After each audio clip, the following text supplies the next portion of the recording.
오후 예배 때 저희가 나누는 말씀이 되어지는데요. 저희는 이제 유아부부터 청년부, 장년부까지 한 본문 가지고 말씀을 나누게 되어지는데, 오늘은 고난은 간증의 무대가 된다라는 제목을 가지고 오늘 사도행전 24장 말씀 중심으로 살펴보도록 하겠습니다. 저희들 이제 매일 큐티 하면서 또 새벽 말씀 나눴던 것 가운데 이제 한 본문을 가지고 우리가 전 주일학교와 또 어른들 같이 하게 되어지는데, 오늘 오후 예배가 없기 때문에 이제 일부 예배 때 제가 그 말씀을 같이 나누기를 원합니다. 우리 같이 한번 1절 같이 한번 다시 읽을까 하시죠. 시작. 닷새 후에 대제사장 아나니아가 어떤 장로들과 한 변호사 더둘로 함께 내려와서 성독 앞에서 바울을 고발하니라. 아멘. 큐티를 계속 해오신 분들은 이 부분을 같이 이제 이 배경들을 다 아실 것입니다. 바울 사도가 3차 선교 여행 때 구제연금을 가지고, 이방교회의 구제연금을 가지고 예루살렘에 올라오게 되어지죠. 예루살렘에 올라왔는데 예루살렘에서 이제 결박당합니다. 그리고 이제 신문하게 되어지는데, 이때 바울 사도들을 죽이기 전에는 먹지도 않겠다 했던 이제 암살 계획단들이 40명 있게 되어져요. 그리고 이제 천부장 영내에서 다시 대제사장 쪽으로 오면 매복해 있다가 바울을 죽여야 되겠다라는 생각을, 이제 계획을 가지고 있고, 그 계획을 바울의 생질이 알게 되고 바울이 연락해서 또 천부장이 이제 다시 바울을 가이사라로 이제 데려와서 그 가이사라에서 있었던 오늘 일들이 되어집니다. 그래서 다시 이제 예루살렘에서 대제사장도 내려오게, 아나니아도 내려오고, 그리고 장로들도 내려오고, 그리고 이제 대표인 변호사 더둘로가 내려와서 바울을 고발하는 내용이 되어지고, 그 고발하는 거에 대하여서 바울이 자기는 이제 아니다 하는 것들에 대한 다시 이제 증언하는 내용들이 나오게 되어집니다. 오늘은 그 내용들인데, 오늘 본문을 보게 되어지니까 이렇게 이 대제사장 아나니아와 장로들과 변호사가 바울을 고발했다라고 하게 되어집니다. 그 고발한 내용을 보면 이런 내용이죠. 5절 같이 한번 읽어볼까요? 시작. 우리가 보니 이 사람은 전염병 같은 자라 천하에 흩어진 유대인을 다 소유하게 하는 자요, 나사렛 이단의 우두머리라. 지금 사실은 바울 사도가 이렇게 유대 종교 지도자들에게 이제 고발당하는 것은 종교법입니다. 이제 종교법에 의하여서 유대교에 맞지 않는 예수교를 전하기 때문에 이 일에 대해서 고발을 하지만, 사실은 이제 로마에서는 유대 종교에 대한 별 관심이 없어요. 그러니까 이제 이 바울을 어떤 죄목을 하냐면 소요죄. 이들은 우리 천하에 흩어진 유대인들을 소유하게 하는 자다, 소유죄에 대해서 고발하고 있는 것들을 볼 수 있어요. 이제 예수님도 이제 유대 종교 지도자들이 로마에 고발했던 것이 소유죄였습니다. 예수가 소유를 일으켜서 로마에 대해 반역합니다, 나는 소유죄 죄목을 했기 때문에 예수님께서 로마 법정에서 사형이 되어졌던 거예요. 오늘 이제 예수님을 동일하게 고발했던 이 유대인들이 다시 바울 사도를 소유죄로 동일하게 고발하고 있는 것들을 보게 되어집니다. 그러면서 9절에 보게 되면 이렇게 이야기하죠. 같이 시작. 유대인들도 이에 참가하여 이 말이 옳다 주장하니라. 많은 이제 유대인들이 이 말이 옳다, 그리고 그 일에 대하여서 증인으로 쓰게 되어집니다. 이렇듯이 오늘 바울 사도를 많은 사람들이 고발하는 것처럼 우리 성도를 고발하고 참소하는 자가 있습니다. 요한계시록 12장을 보게 되어지면 같이 한번 보죠. 시작. 내가 또 들으니 하늘에 큰 음성이 있어 이르되 이제 우리 하나님의 구원과 능력과 나라와 또 그의 그리스도의 권세가 나타났으니 우리 형제들 참소하던 자 곧 우리 하나님 앞에서 밤낮 참소하던 자가 쫓겨났고.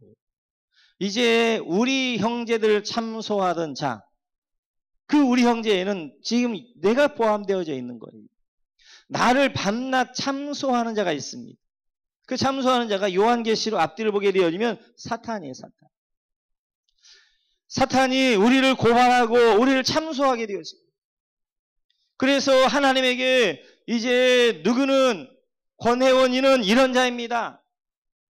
이제 그리고 박한나는 또 이런 자입니다. 김찬우는 이런 자입니다. 이렇게 죄를 지었습니다. 이렇게 남이 없을 때 이런 일 했습니다. 뭐 하면서 계속해서 이제 이 사단이 하나님 앞에서 참소하고 고발하고 이런 자가 있다는 거예요. 그게 바로 사단이라고 이야기합니다. 그런데 이제 그 장면을 보여주고 있는 것이 스가랴서 3장입니다. 같이 한번 읽을까요? 시작. 대제사장 여호수아는 여호와의 천사 앞에 섰고 사탄은 그의 오른쪽에 서서 그를 대적하는 것을 여호와께서 내게 보이시니라. 하나님이 스가랴 선지자에게 하나의 환상을 보여주셨어요. 하나의 환상인데 대제사장 여호수아는 2차 이제 바벨론 1차 포로 때 스룹바벨과 함께 왔던 예수아가 여호수아거든요. 대제사장 그 여호수아가 여호와 앞에 있어요. 그랬더니 오른쪽에서 사탄이 계속해서 참소합니다. 대적합니다. 고발합니다. 대제사장 여호수아조차도 이 여호수아는 이런 자입니다. 이런 자입니다. 이런 죄 졌습니다. 이런 죄 졌습니다. 라고 계속 대적하게 되어져요. 고발하게 되어져요.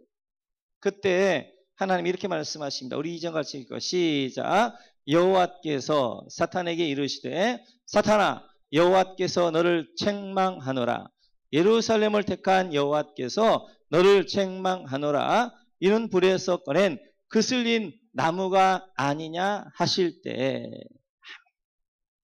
이렇게 사단이 여호수아를 참소하게 될 때 하나님이 사단을 책망하십니다. 이렇게 말씀하셔요. 이는 불에서 꺼낸 그슬린 나무가 아니냐. 나무가 아니냐. 이 세상은 마치도 불 속에 있는 굴뚝과 같다는 거예요. 굴뚝과 같기 때문에 그 굴뚝에서 꺼낸 나무들은 그슬리게 되어지고 타게 되어지고 이제 묻게 되어지고 그렇다는 거예요. 이 땅은 죄악으로 가득한 땅입니다. 그렇기 때문에 우리는 이 땅에서 알고 지은 죄 모르고 지은 죄들이 많이 있게 되어지고 마치도 그슬린 나무와 같아요. 누구도 의인 없습니다. 모두가 다 죄인이고 모두가 다 연약한 자이고 모두가 다 죄가 있는 자이고 마치도 이제 불에서 막 꺼낸 그슬린 나무 같은 타다만 나무 같은 그런 이제 연약할 뿐만 아니라 죄로 가득한 그런 자이라는 거예요. 사단을 향하여서 모든 사람이 다 죄인이지 사람들 가운데 의인이 어디냐. 모두가 다 대제사장 여호수아라 할지라도 이제 굴뚝에서 꺼낸 이 그슬린 나무같이 그렇게 타버렸고 그렇게 죄에 이제 했고 다 죄인이지 누가 의로운 자가 있느냐. 그러시면서 이렇게 하시게 되어져요. 3절부터 한번 제가 시작. 여호수아가 더러운 옷을 입고 전사 앞에 서 있는지라 여호와께서 자기 앞에 선 자들에게 명령하사 그 더러운 옷을 벗기라 하시고 또 여호수아에게 이르시되 내가 네 죄악을 제거하여 버렸으니 네게 아름다운 옷을 입히리라 하시기로 내가 말하되 정결한 관을 그의 머리에 씌우소서 하매 곧 정결한 관을 그의 머리에 씌우며 옷을 입히고 여호와의 천사는 곁에 섰더라. 아멘. 이제 3절에 보게 되어지니까 여호수아가 이제 굴뚝에 나왔기 때문에 더러운 옷을 입고 있어요. 그 더러운 옷을 입고 있는 것에 대해서 사단이 막 참소하게 되니까 하나님께 사단을 책망하면서 누구나 다 죄인이다 죄인. 이 땅에 의로운 사람 아무도 없죠. 다 죄인이죠. 그래서 이제 하나님께서 그에게 더러운 옷을 벗겨라. 그리고 여호수아의 더러운 옷을 벗기고 그리고 그의 죄를 제거해 주시고 그리고 뭐냐 아름다운 옷을 입혀라. 그래서 여호수아의 더러운 옷을 벗기고 그게 아름다운 옷을 입힐 뿐만 아니라 또 머리엔 정결한 관, 정결한 왕관을 씌워주신 것들을 보게 되어져. 이렇듯이 여호수아는 연약하고 죄가 많지만 2절에 보게 되어지니까 하나님의 택한 자, 죄 가운데 있지만 하나님의 택한 자는 하나님의 그 더러운 죄악의 옷을 벗겨버리시고 그에게 의의 옷을 입혀주시고, 할렐루야, 의의 옷을 입혀줄 뿐만 아니라 정결한 관을 씌워주는 거예요. 왕관. 하나님의 이 왕관, 하나님의 정결한 하나님의 이 왕의 권세를 가진 자다 라고 하면서 이제 그를 향하여서 증거하고 있는 것들을 보게 되어져요. 오늘 대제사장 여호수아뿐만 아니라 우리 모두를 그렇게 하는 줄로 믿습니다. 오늘도 사단이 우리를 참소할 수 있어요. 우리 안에서 우리에게 계속 이야기합니다. 야, 너는 이런데 네가 교사할 수 있냐? 야, 너는 언제 이랬었는데 네가 목사할 수 있냐? 야, 네가 언제 이랬었는데 너는 믿는 사람이라 믿는 학생이라고 이야기할 수 있느냐? 너는 이랬는데 왜 하면서 계속해서 사단이 우리를 참소하게 되어져요. 그러나 그 사단의 참소하는 말에 우리가 이제 주눅들 것이 없어요. 네, 우리는 죄인입니다. 우리 연약합니다. 그렇기 때문에 우리 예수님이 우리의 십자가에 죽으셨고, 중요한 것은 사단의 소리가 아니라 하나님의 소리를 들을 줄 믿습니다. 너는 존귀하고 보배롭고 사랑스럽다 말씀하시는 하나님의 소리를 들으십니다. 그 사단의 소리를 듣고 그래 나는 막 그러면서 자기를 자책하거나 자기를 이제 나는 그리스도인이 아니야, 나는 뭐 이 일들 할 수 없어, 이렇게 할 것이 아니라, 그래 내가 죄인이지만 하나님이 이 더러운 옷을 벗겨주셨고 의의 옷을 입혀주셨어. 나는 죄인이지만 하나님 나를 의롭다고 봐주시는 거야. 뿐만 아니라 나에게 정결한 관, 하나님의 자녀의 권세 주셨어. 정결한 관을 주셨어 라고 하면 나는 사단 네가 참소할 정도의 연약한 자가 아니라 왕관을 쓴 하나님의 왕자야, 하나님의 공주야. 감히 너 따위가 나를 참소하고 고발해? 네 말 난 안 들을 거야 라고 하면서 사단의 말에 귀 기울이지 않고 하나님의 말씀에 귀 기울일 수 있는 여러분 되시길 주님으로 축원합니다. 우리 청소년들, 여러분들은 오늘 하나님이 아름다운 옷, 하나님의 의의 옷을 입혀주셨어요. 뿐만 아니라 여러분들은 하나님의 정결한 관을 씌우셨어요.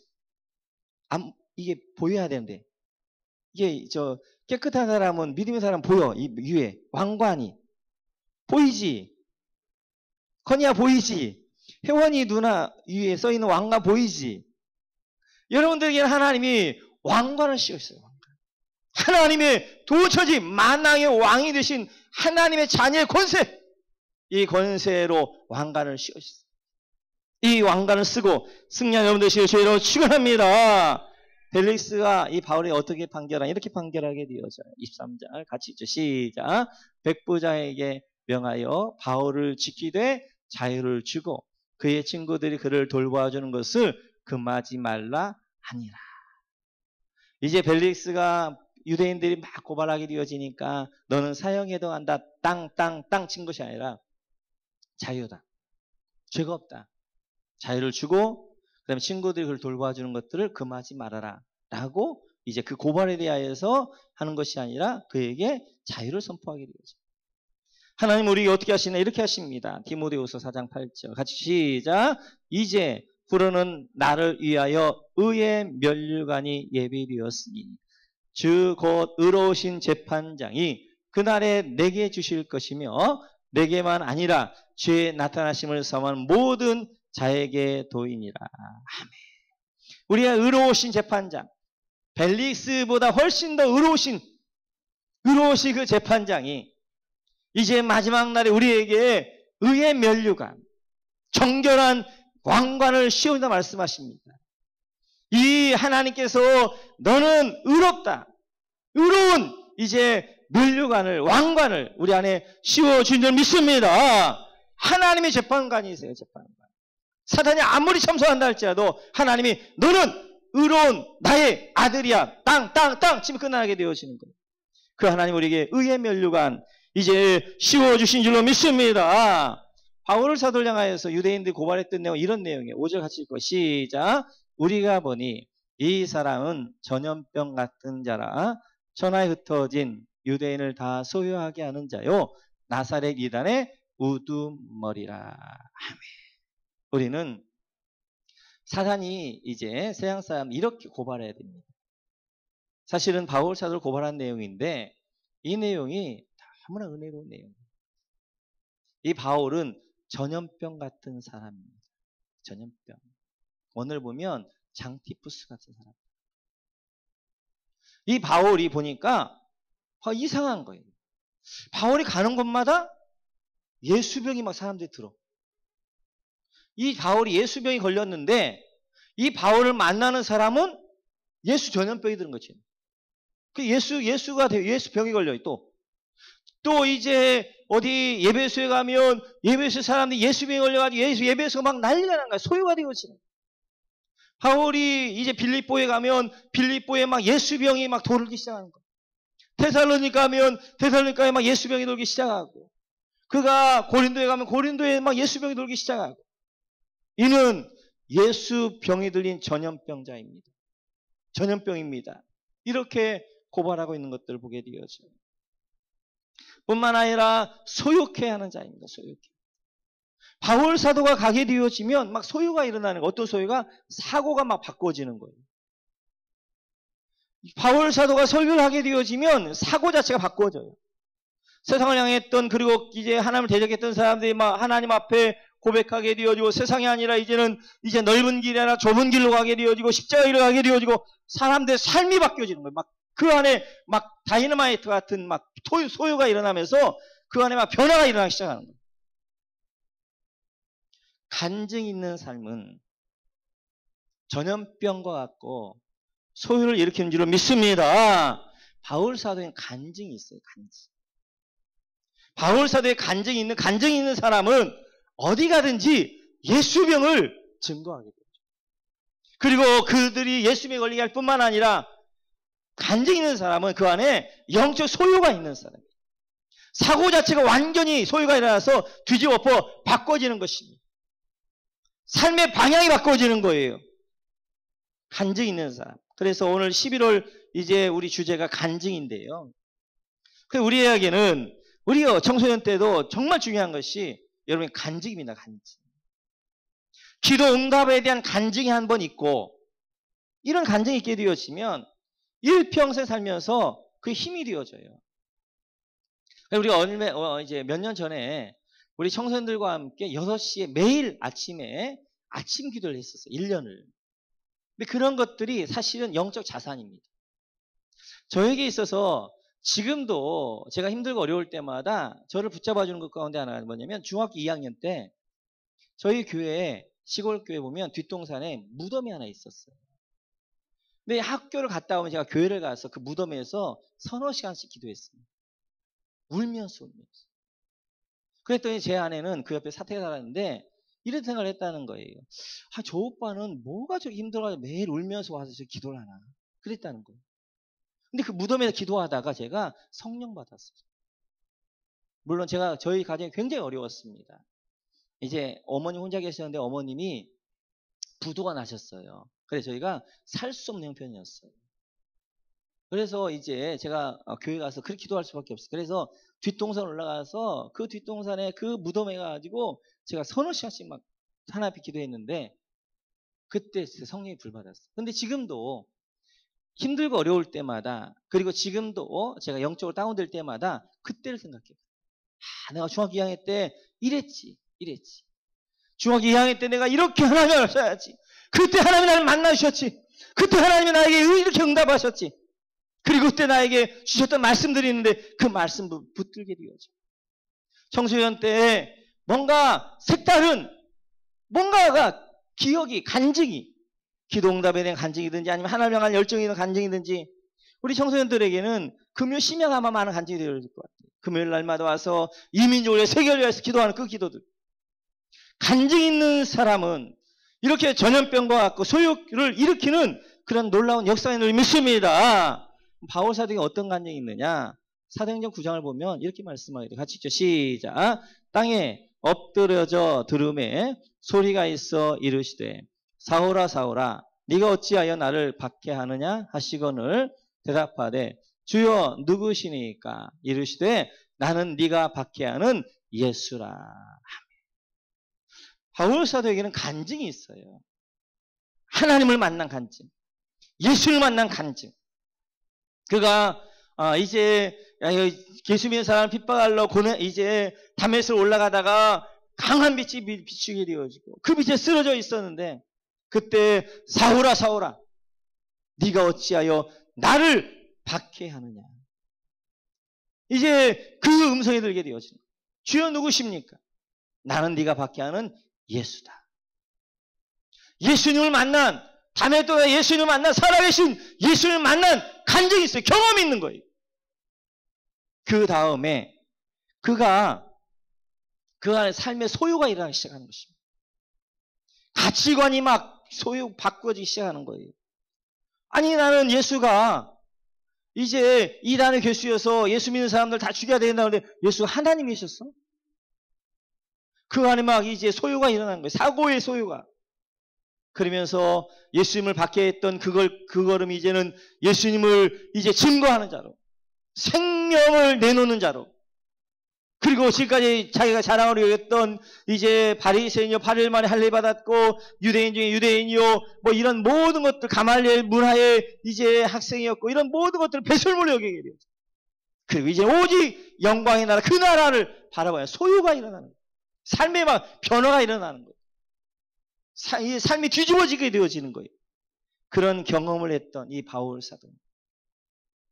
그런 이제 간증이 있었던 이 바울 사도가 이 간증 있는 삶이 가는 곳곳마다 예수 병을 만들어내게 되어지고 그리고 사람들이 예수를 만나 이제 바울을 만나면 소유가 일어나게 되고 변화가 일어나게 되어지고 그랬던 것들을 보게 되어집니다.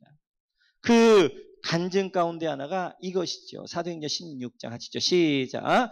그들을 데리고 나가 이르되 선생들이여 내가 어떻게 하여야 구원을 받으리까 하거든. 오늘 바울과 같이 막 소유가 일어나는 사람이 있었어요. 그게 그냥 간수장이었어요. 간수장. 빌립보 감옥이 간수장인데 간수장에게 막 소유가 일어나. 막 삶이 막 혼돈스러운 거예요.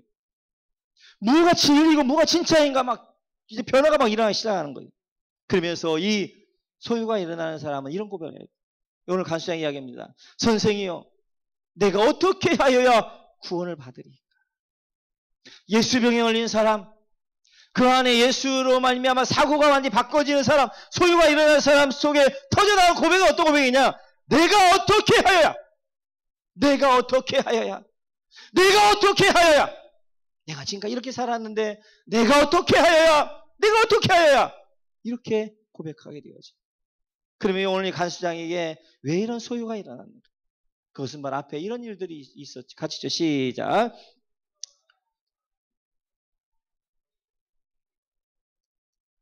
작고의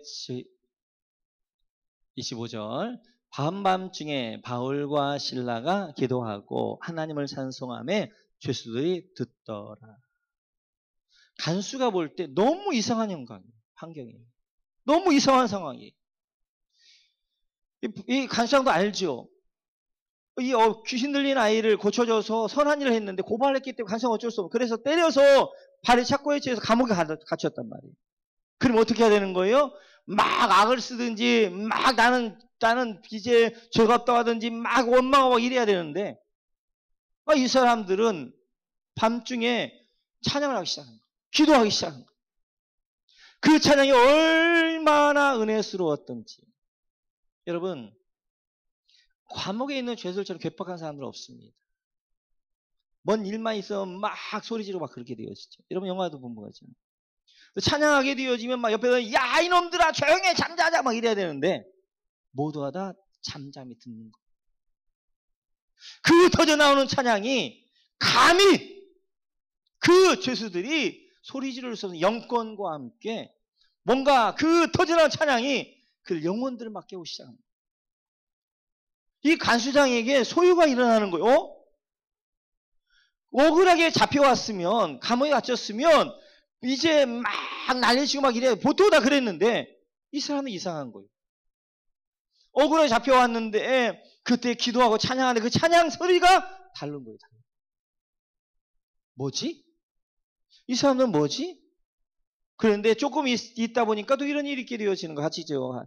같이 시작. 간수가 자다가 깨어 옥문들이 열리는 것을 보고 죄수들이 도망한 줄 생각하고 칼을 빼어 자결하려 하거늘 바울이 크게 소리질러 이르되 네 몸을 상하지 말라 우리가 다 여기 있노라 하니.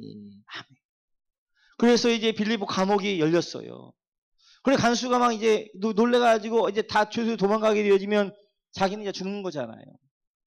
불명예스럽게 죽느니 그냥 자결하겠다. 그래서 자결을 딱 하려고 했는데 감옥 안에 바울이 소리친 거예요. 네 몸을 상하게 하지 말아라. 우리가 다 여기 있다. 아니 억울하게 잡혀와서 옥문이 열려서 나가야 되는데 옥문 안에 감옥 안에 있는 거예요. 이건 또 뭐지? 이건 또 뭐야? 아니 옥문이 열렸으면 얼싸요 다 할래려고 나가야 되는데 그 옥문 안에 있는 거예요.看수장이 이건 또 뭐냐? 이건 뭔 일이지? 그 안에 소유가 일어나기 시작합니다. 아니 억울하게 잡혀간 것도 맞아, 온 것도 그런데 자기 풀려났는데도 그 불구하고 그 자리에 있는 거예요. 그래야 소유가 일어난 거, 소유가 일어난 거. 그 안에 예수님이 든 거예요. 그래가 터져 나온 이야기가 우리가 어찌할꼬? 내가 어떻게 하여야? 우리가 어찌하여야 구원을 얻으리까? 이런 소유가 일어나면 터져 나오게 되어지는 것입니다. 이렇듯이 우리 모두는 예수병에 걸린 줄 믿습니다. 병에 걸렸는데 정말 좋은 병에 걸려요. 예수병이 좋은 병이죠. 여러분 어디를 찔러도 예수 할렐루야. 별이 어디를 찔러도 아야가 아니라 뭐라고? 예수. 우리를 어디를 쳐도 뭐라고 해야 한다고요? 예수. 그래 예수로 가득 찬. 그래 예수병에 걸린 사람이 되어지면 내가 학교에 가면 각급의 학생들이 변화되어 예수병에 걸려버리고 내가 이제 감기나 뭐 이제 전염병에 걸려 가게 되어지면 그거 다 벌려버리니까 집에 가서 쉬라고 하게 되는 거죠. 우리 모든 성도님들이 여러분들 가는 곳마다 예수병이 전염병이 들기를 주의로 축원합니다. 예수를 만난 사람마다 뭔가 사고의 지각이 일어나는. 세상은 약한 자를 짓밟고 올라가서 내 유익을 위해 사는데 저 사람 뭐지? 왜 저렇게 힘 있는데도 섬기지? 왜 이렇게 저렇게 겸손하지? 왜 이렇게 저렇게 착하지? 그들 가운데 10년 가운데 소유가 일어나네. 예수 안 믿는 사람들이. 예수 믿는 사람들을 보면서 저 사람은 누구야? 왜 저래? 왜 저러는 거야? 보니까 그 안에 누가 있는 거예요? 예수. 예수님이 있는 거예요. 아, 저 사람에게는 내가 없는 예수님이 있구나. 예수님이 있구나. 그럴 때 그곳에 예수병을 전하는 예수병자 전염병을 줄로 믿습니다. 믿습니다. 이런 사람을 이렇게 히브리 11장 30절 이렇게 이야기합니다. 같이 시작. 이런 사람은 세상이 감당하지 못하느니라. 그들이 광야와 산과 동굴과 토굴에 유리하였느니라. 아멘. 이들은 광야와 산과 동굴과 토굴에 유리했지만 세상이 감당하지 못하는 사람이었어요. 세상이 감당하지 못하는 믿음의 사람. 우리 히브리 11장의 믿음의 사람들 쭉 처음들 이야기하면서 이 사람 특징을 이야기할 때 뭐라고 이야기하냐면 세상이 감당하지 못하는 사람이었다. 그들이 가는 곳마다 막 그거에 소유가 일어나는 거예요. 변화가 일어나는 거예요. 마음이 사고가 삶이 바뀌어지는 거예요. 세상이 감당하지 못하는. 여러분 모두가 되시기를 주님의 이름으로 축원합니다.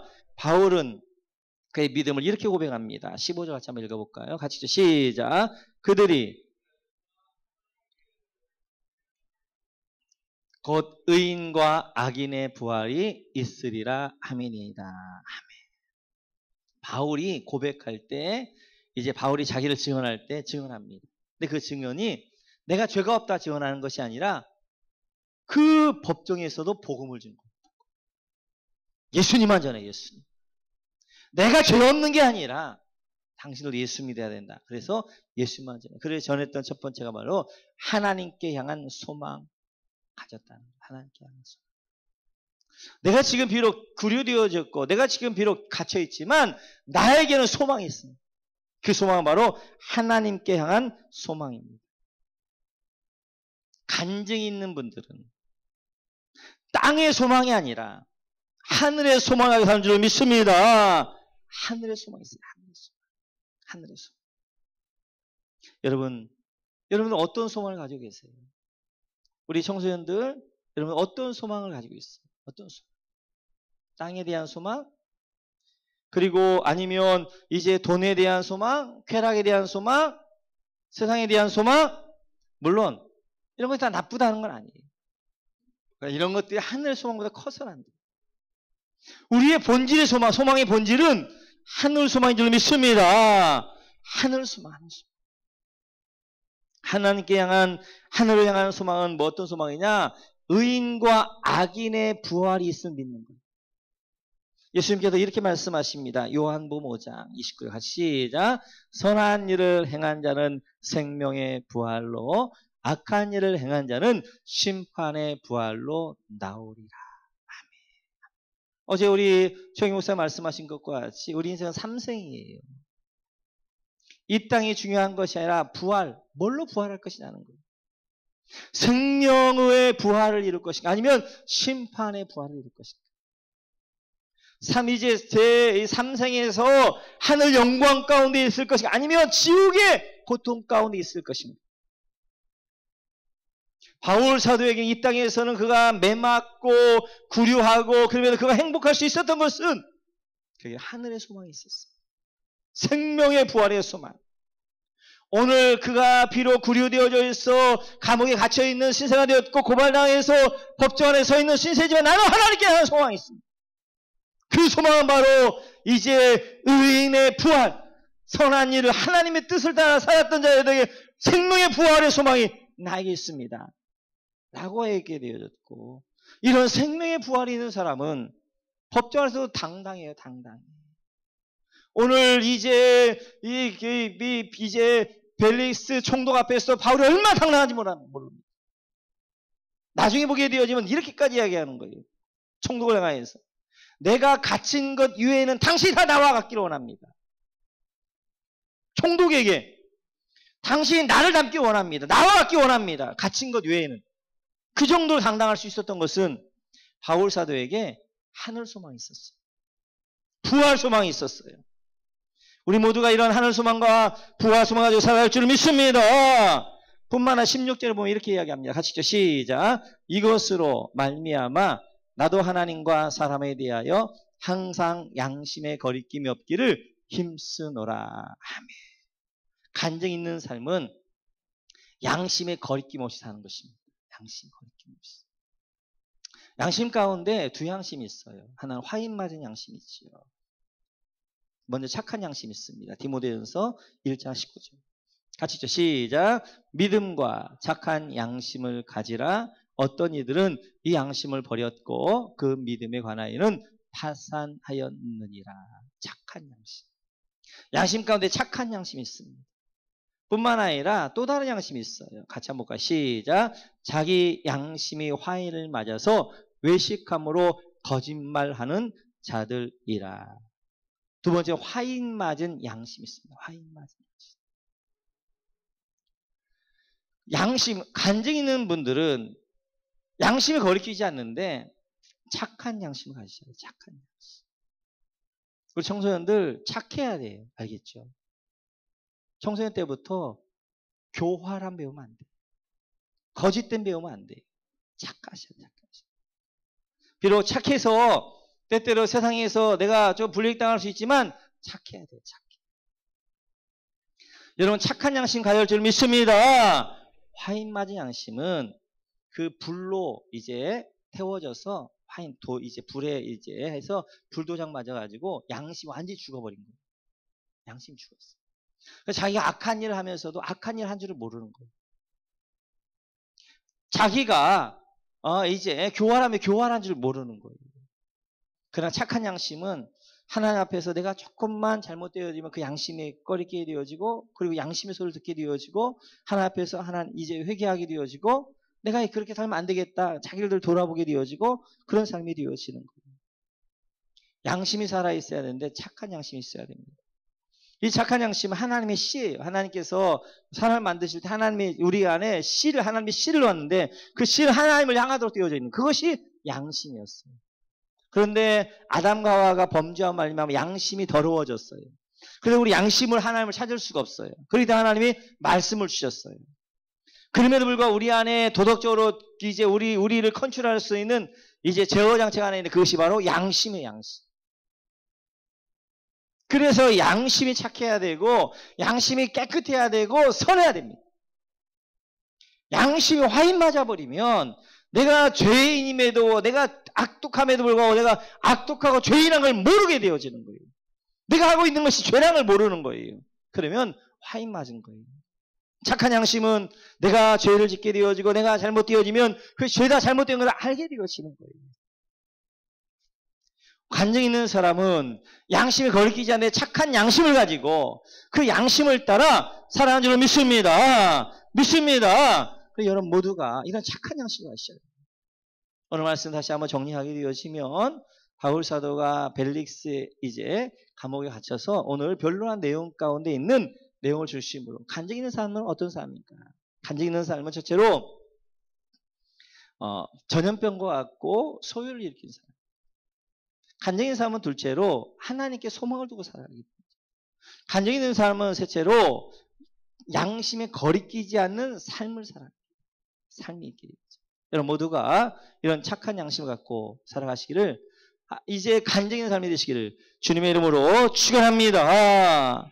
같이 한번 찬양하겠습니다. 나의 등 뒤에서. 네, 여러분들을 사단이 참소할 거예요. 계속해서 사단이 여러분들을 끄집어 당길 거예요. 그러나 기억해야 될 것은 사단보다 훨씬 더 크신 능력을 가진 하나님이 여러분 등 뒤에서 붙잡아 주시고 여러분 더러운 옷을 여러분의 안아주시고 그리고 사탄의 이제 이런 참소와 고발 가운데서도 의롭다라고 재판장으로 이제 판결해 주시는 분이십니다. 이 한 주간도 우리 등 뒤에 나를 도우시는 하나님 바라보며 살아 좋겠습니다. 나의 등 뒤에서